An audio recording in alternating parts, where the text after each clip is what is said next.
So with Halloween Horror Nights now, I think, yeah, 2 days away, I decided to pose this question to all of you.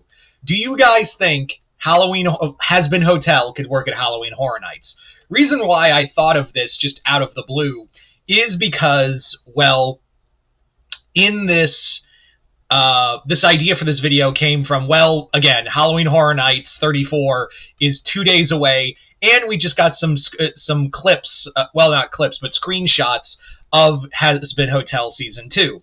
So I just had a Reese's Pieces moment real fast and was like, you know what?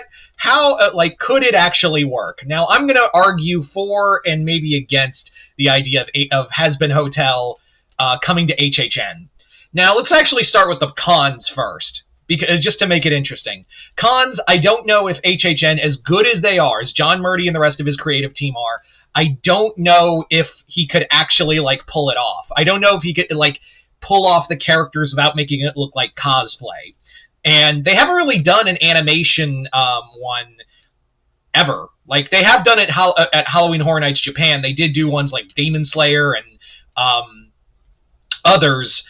But the problem is you're just not, I don't know if you can get those characters to look right in live action without making it look like just really good cosplay. The other thing is, too, the aesthetic of Hazbin Hotel, and I would imagine they'd probably throw in Hell of a Boss in a scene or two.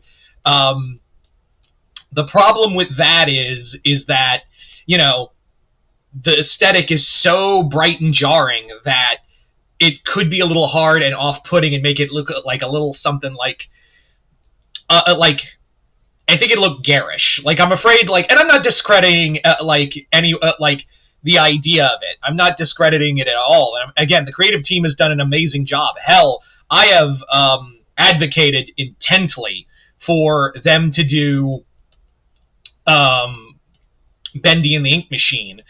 And after seeing, what they do with there was a section of one of the tribute stores I went into one time, and it looked right out of, it was like a noir comic kind of parody, but it looked right out of, Bendy and the Ink Machine, so they could do it. But I wonder, again, there's so much, contrasting colors in Hazbin Hotel and Hell of a Boss that it might be a little too, difficult to do right out the gate. That is my biggest concern, is they might not be able to keep that together. That's my one fear, is that they may not be able to hold that all together. Now, again, actors, all of that, scenery itself, that might be a little too difficult. But, however, I'm going to advocate for I'm going to do a little advocating for it now, because we've gotten the negatives out of the way, and those are really the two hurdles with it. So let's talk about how it could work. And I think there is you could make the strong argument that Hazbin Hotel and Hell of a Boss could totally, absolutely work at Halloween Horror Nights. So, first off, you may be thinking it's not scary enough. That's true. But, there are other houses that aren't really considered horror either. Obviously, this year, we're having the TV version of Fallout, which I think should not have been there. I don't think Fallout, while it does have scary elements in it, it's not considered a horror game or a horror genre. So Fallout, to me, was just kind of that's a weird one. So Fallout can make it to Halloween Horror Nights, then this can too. Same with Beetlejuice. A few years ago, they did Beetlejuice for the 30th anniversary, and Beetlejuice is while it is more horror adjacent, it's not considered a horror genre. And they have done that a few other times where it's more horror adjacent stuff than anything else. And Hazbin Hotel kind of falls in that same line as with Beetlejuice, where it is more horror adjacent than anything else. So I would say that's a good argument there. The other thing is that I feel like the imagination you could have with putting Hazbin Hotel in Halloween Horror Nights would be phenomenal. You could just make the facade look like the hotel. Go in there, and you could have all these different characters greeting you, popping out. I think the scariest part would be Alistair. I do think honestly, Alistair would be the one scary element of this, and I think all of his shadow demons too.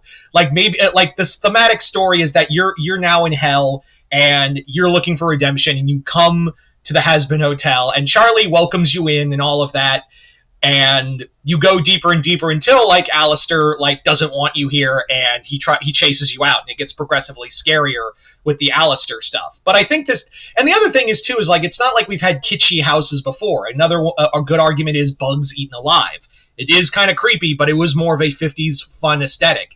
There are others I could point to with that, like Slaughter Cinema and Campground Kills.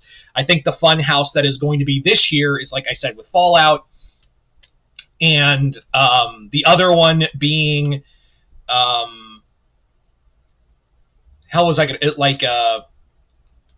Slaughter Cinema, Yeti Campground Kills, things like that. So there is an argument that this could be that year's Funhouse, and it does look like, obviously, that I think the other thing that's a proving point is that I think another important element is that there is obviously like some work between Universal and Amazon. Obviously, that's how they got the rights for the Fallout TV series, which is interesting because like it's funny that they're doing the Fallout show, but when they did Last of Us, they did the original video games. So yeah. Anyway, I just wanted to do this video just as like I couldn't get this thought out of my head, so where else could I put it? Anyway, you guys tell me in the comments below, do you think Hazbin Hotel and Hell of a Boss could work in Halloween Horror Nights? Let me know in the comments below if you're for it or against it. Anyway, hope you all enjoyed this. I'm Mr. Multiverse. I'll see you next time in the Multiverse.